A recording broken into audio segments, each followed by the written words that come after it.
Good afternoon. It's just gone 3 o'clock, and I it's cold day. I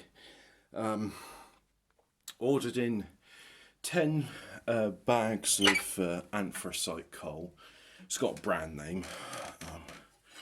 I want to say the brand name Stovax, but I mean that's what. Well, doesn't matter. Point being, coal came in today. And the poor chap, he's got his Toyota Hilux with the bags of coal on it. And this is 10 bags, 50 kilograms each. And where I live, it's a narrow dead-end lane.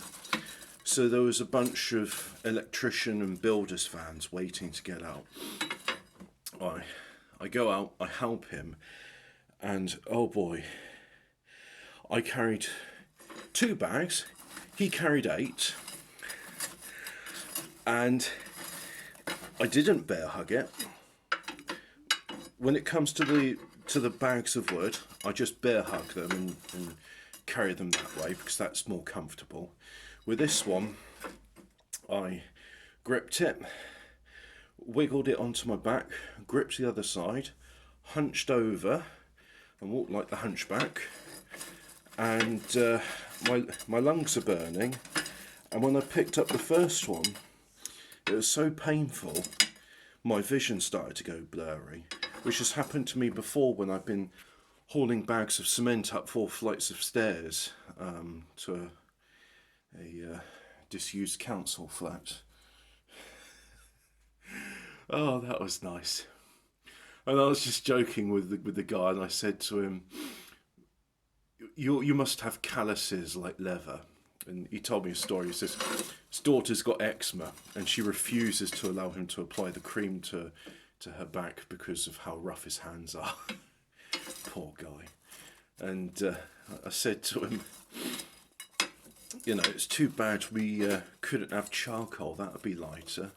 But then again, this coal is it lasts a lot longer than charcoal, and it's cheaper too, because in terms of processing you've got to do a lot more to manufacture charcoal than you have to extract coal. He was telling me, let's just clear some of this ash out of the way, and then I'll tell you the story. Right. So he did tell me about a product called Coalite, and he says it was some sort of aerated coal. I didn't ask whether it was coke. I assume it was coke. Oh God, my head. Or maybe it was like a sawdust product. And he says if you were to fill that bag with the equivalent amount of Coalite, it would weigh 15 kilograms, not 50. So what do they do? Oh, let's make 200 kilogram bags.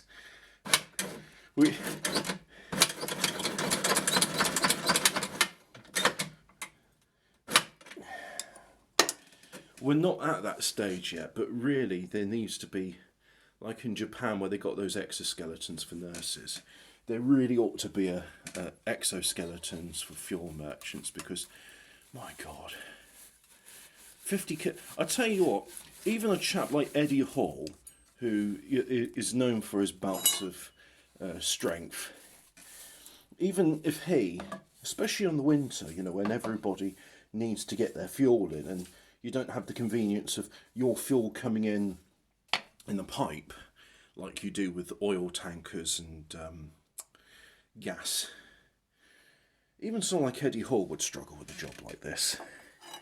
And yet the guy, he's not particularly well built, he's skinny, and he said all his brothers and even his brother-in-laws are stronger than him.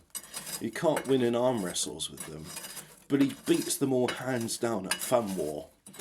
And I said, go on then, let's have a go of Fun War. And I said this knowing full well that he's stronger than me. I just wanted to know how much stronger he was. Well, I couldn't even hold my thumb up again for a second when he pushed down on it. That's incredible. And I don't know. I don't know if this is whether it's one of my traits or whether it's a masculine trait in general, but I I'm happy to be around men that are stronger than myself, because I think, even for osmosis, because it's not just the physical, it's the spirit as well. Some of that is transferred to you, and you get stronger just by being around strong people. I think there's also something to be said for, you get strong by being around those with a strong mentality, and that's why people like charismatic leaders, their charisma energizes them. So there is something to be said for it, and that's why. I mean, some people, they do not like being around strong people. I don't understand those people. I tend to stay away from them. They're a very different mindset to what I do. But never mind. I'm not sure I can quite articulate this philosophy. I just think it's a net positive to be around strong people, be they spiritually or physically strong. These days people say mentality, or you're mentally strong, but that's your spirit. It's your spirit what animates your body. So let's just say spirit and body. This mind thing is superfluous. It's an invention of the 20th century humanist thinkers, and it's inimical to the human spirit. God, my hands hurt. I really... if I had to pick any more of those bags, I would have worn my gloves, because even my fingers, like, it hurts to go... Yeah, it hurts to do more than that. My God. And then this one as well, just... I'm not going to be gripping anything anytime soon. My car is being worked on tomorrow and Thursday, which means with any luck I shall pick it up on Friday, God willing. God willing, I will drive that car again. And if God's not willing, then I guess I need some more humility in my life. But I'm hoping I've accrued enough humility for other things in my life that I don't need to in this case. Also, there's the practical matter of I need a car in order to commute to work, and I don't really know anything about working from home. I don't think lorry drivers can work from home, can they? Not as a lorry driver. So, yeah. I'll tell you what, I might be in pain, but my spirits feel a lot better for doing that, because, every time I see him, the fuel merchant, it always cheers me up. There's a number of reasons. One, fuel's in, that's good, so I'm not going to go cold. Two, it's like, okay, you're paying the guy to do a job, and he's accepted to do the job, and he will carry on doing it long after I'm gone? No, I'm younger than he is. He's done that job for long before I've ever sort of do my little piecemeal help. But I do it because it's like, look, I respect what you are, what you're doing, and I want to make your job easier because I'm grateful for what you're doing. It's like, well, you can show your gratitude, gratuity. You can show your gratitude by paying the invoice. Yes, you can. You can also do a tip, as in like, oh, you've hauled in 8 bags. I've just managed to haul in 2, and that's knocked me for 6. It's really knocked the wind out my sails, my God. But so yeah, it always cheers me up seeing him, because I have a nice conversation, and he's a polite guy, and it's that animating spirit. I'll tell you another example of this, right? When I was living in the south of France, and The village I was in is a lot better than what it used to be, and it's not too far to the other village. So I could cycle it quite easily, and there used to be a bakery van which would come between 6 and 7 in the morning. So if you wanted your baguette and pain au chocolat, sorry, chocolatine for my French viewers, you'd have to get it there and then. And there was an excitement when you just sort of heard the van coming along. It didn't have any musical tones. It would just honk its horn, and you think, who the bloody hell is honking their horn at 6 in the morning?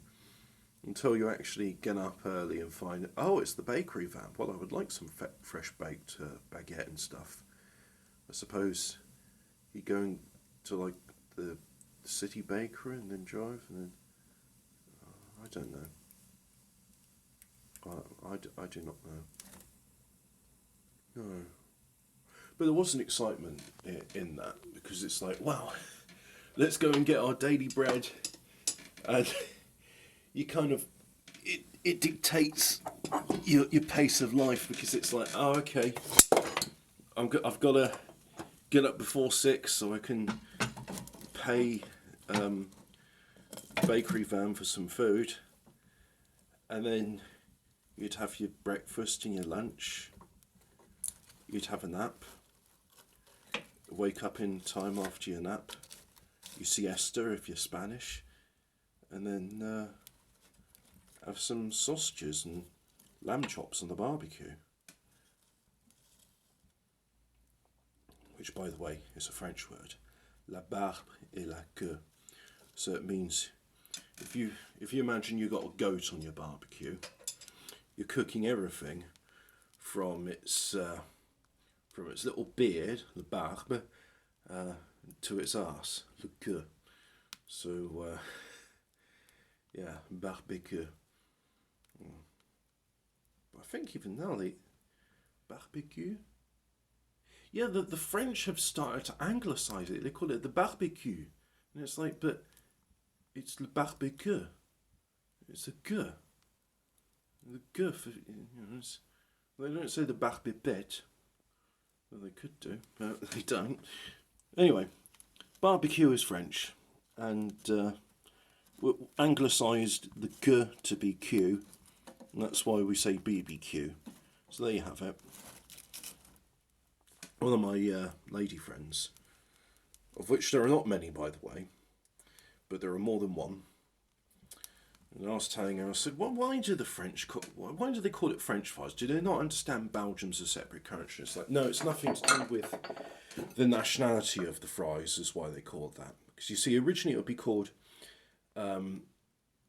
julienne cut fried potato. And most Americans can't pronounce julienne cut, and also it's a bit... So, French cut potatoes fried, or French fried potatoes, which means the same thing. So it's not talking about, like, because France is next to Belgium. It's because the julienne cut is known as a French style of slicing vegetables. It's carotte julienne, pomme de terre julienne, courgette julienne. Would you cut a courgette into julienne strips? I would if I was making a chunky salad. Yeah, but I'd rather have cucumber than courgette, because courgette is one of those things, I know you can eat it raw. Well, you can eat anything raw. Whether you survive or not is another matter. You can eat courgette raw. I'd rather have cucumber raw. Yeah. Speaking of which, I've got to cook something today. I've got some oriental stir-fried vegetables, so hopefully bamboo shoots and water chestnuts, which are my favourite of them, and cabbage and bean sprouts most likely. And I'll chop up some ginger, because there's never enough ginger with any of those vegetable medleys. And I'll put some minced beef or some spam, and maybe a bit of peanut butter to make it a satay. Yeah, that'll be good. I'll put Chinese fast spice on it, and then I'll put put monosodium glutamate. I've got some monosodium glutamate actually. I could do that. Yeah, and then you put sugar and vinegar on it. It right nice. You want Sarfinger? My granddad always found it amusing with the fish and chip shop. He used to take my father and uncles to, and it was run by Chinese immigrants. And he said there was no pause in between salt and vinegar. So he just said, it sounded like Sarfinger. Ah, you got Sarfinger? So he says, yes, I would like some Sarfinger. And I was told this as a child. It's like, why would you want to saw your finger? And it's one of those things where you hear the words, but you don't quite hear the words because your lexicography is somewhat limited being a toddler or a child. Like, I was being impatient with the hairdressers, thinking this is entirely unnecessary, and oh God, I need to do this again in 2 weeks' time, and I want to watch Teenage Mutant Ninja Turtles or something. Probably was Teenage Mutant Ninja Turtles, come to think of it. And yeah, it was. What's the word I'm looking for? I was told by the hairdresser, oh, just a couple of minutes. And I know couple is like couplets and couples, it means two. But I just thought, a minute is a unit of time. How can such an abstract unit? Yeah, the units are abstracted from our concept of time, which in itself is a bit of a black hole I don't want to go down at the moment. I just thought, a cup is something you put liquids into, or you can put solid stuff in there as well. How do you put minutes into a cup? And how many minutes do you put in a cup before they're full? And the answer was more than 2 minutes. Not that I had any accurate sense of time there, but it felt like 10. Your sense of time is dilated as a child. I don't know. Some people say it's due to hormonal balance. I'm not so sure. I always think it's due to life experiences. Probably is. When you're 10 years old and you've just had a year, I mean, that's 10% of your life, that's significant. When you're 5, a year seems to be an eternity. And, I mean, there's lots of stuff that's happening. I mean, you're growing rapidly, as is your mental faculties, they're growing too. So yes, it's quite different. Look how filthy my thumb is. Look at that. I actually washed, but it was too painful to thoroughly rub my hands because, again, this bloody hell, and he does that. It's not just like, oh, well, there's 10 bags of coal and that's my day done. That's my career. Yeah, but can you imagine, even if it was just 10 bags of coal a day, like most office workers, most shelf stackers, in fact, I even go so far as to say quite a lot of builders, they would struggle with the amount of physical labour a solid fuel merchant does. Bloody hell. And you've got to think, some of these ones as well, people are paying for the service of, oh, could you stack my logs into the... Oh, you know what, I would genuinely like that. So if it wasn't for the fact that you've also got to haul big, heavy bags of coal, someone's like, oh, I've got to spend the next half hour to an hour's time like taking these 10 bags of logs and stacking them into your woodshed in neat rows, or you want it into a cord where you make a wall and then you fill the inside of the wall with just loose logs. God, I'd love that. I mean, that's basically Lego, but you're getting paid for it, and plus it's wood. I think for the same reason, dry stone walling is one of those nice activities, because with a dry stone wall, you're assembling a jigsaw puzzle, and one of the things a dry stone waller told me, he says, never pick up a stone you don't intend to put in the wall. And I thought that was a very sensible idea, that, because he's basically saying, like, look at it before you actually put it in the wall, and think to yourself, you use that ability of three-dimensional shape rotation, which is not something everybody can do. look at it and think, how's that going to fit into the section of wall I've just been building? And the answer is, if it doesn't, leave it. There's plenty of other stones in the field. Pick up another one. And I'll tell you, it gives you a good workout for your 3D spatial memory, imagination, abstraction skill thing. See, I'm very good with words, I am. Yes. I understand words as well as I understand taking an engine and making an exploded diagram for the moving components and running a simulation of how it works in my head, and then trying to think to myself, what would be more balanced? 6 cylinders in a line, where I'd have them all at 30-degree increments, and then you've got to balance that with a 4-stroke engine. So, or to have a V6, 60-degree separation between them, and then you've got 2 staggered power strokes in each one. And it's like, you know, that's a fun thing to think about. And it's a fun thing to think about, yes, but it also gets paid. And then I suppose you've got some people say, would not like a 4 in line be better, because you've always got one doing the power stroke, and then you could have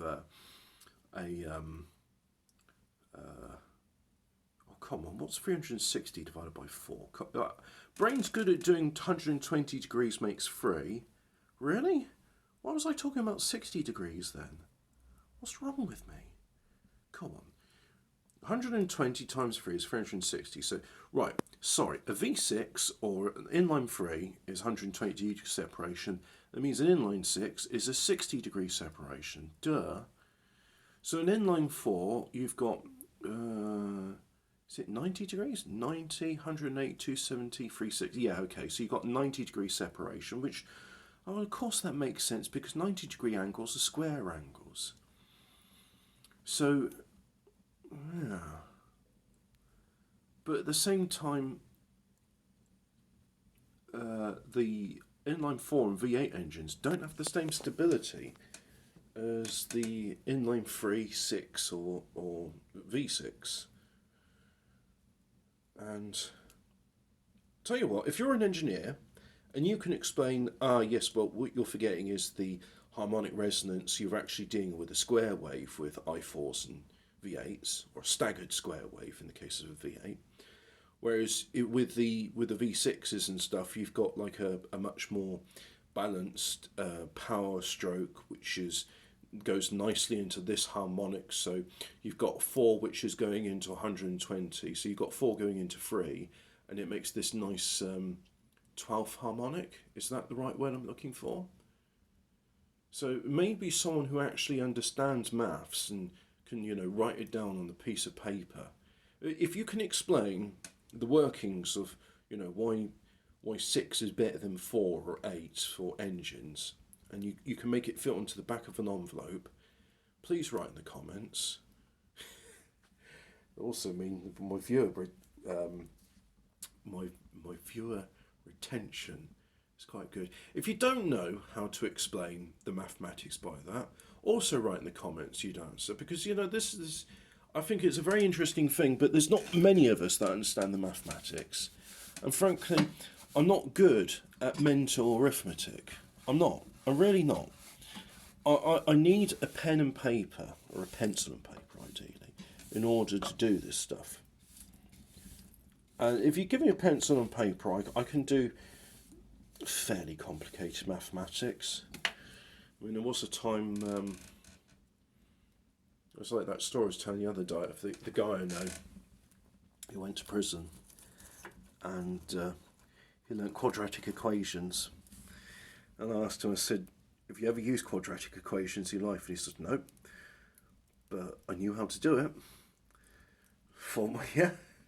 I suppose it's like someone learning Latin, and then it's like, and then I proceeded to read no Latin whatsoever. It's like, well, why did you bother doing that? It's just, well, I wanted to see if I could. You know, it's bragging rights. It's like, oh, my esoteric skill is I can read and write in Latin. My esoteric skill is I can visualize engines in my head. Oh, my esoteric skill is I can balance quadratic equations. What a quadratic equation! You know what? Write in the comments, what is a quadratic equation used for? Or is it just one of those mental exercises? Because I can't think.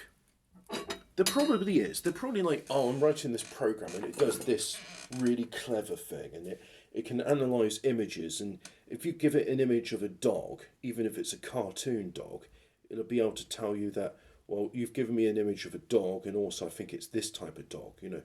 Maybe quadratic equations are used there, or maybe it's used in image compression. Maybe that's the sort of thing where you're doing like simultaneous or comparative equations to figure out like if you can do lossy compression or not. But anyway, we got a fire. Fire's done. Goodbye.